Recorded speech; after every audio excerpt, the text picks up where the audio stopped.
Well, with all due respect kay Senator Judge Robin Padilla, no? Apparently, this impeachment trial is adversarial. Maliwanag yun. Kaya merong prosecution is to establish the case. Kaya may defense is to defend the innocence of the respondent, no? So, it is very much anticipated that the prosecution is biased towards presenting the case. Presenting the evidence, no? Siguro mas nakakapagtaka pag naging neutral ang prosecution. At lalong nakakapagtaka kung i-defend namin yung respondent, no? So, I think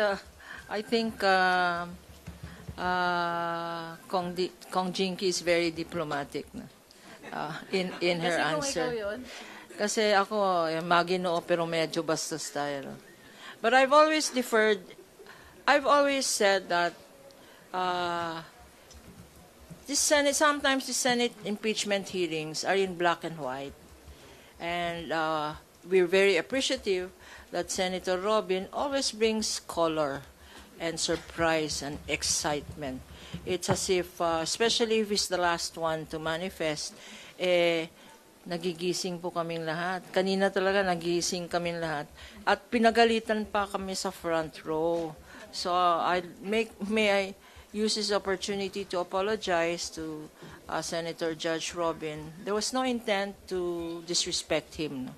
Kaya lang, syempre, pag lawyer ka at nasa litigation ka, i-emote ka mag-i-emote ka, no? Alam naman nila yung, hindi naman emote na drama, pero it is an instinctive reaction. There was really no intent to disrespect him when he said, lalong-lalo na yung mga nasa front row, nagtinginan kaming ganyan. Yung pala kami yun, nasa front row. So, Senator Robin, sabi mo, kaibigan tayo, forgive na lang. Hindi na kami uulit dyan.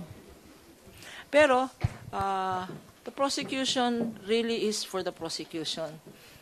And the defense is for the defense. Hindi ba? Ganon. As we say, it is the nature of the beast. Senator Judge must be the one who is neutral. Okay. Yung siguro sinasabing dapat neutral, that applies to Senator Judges.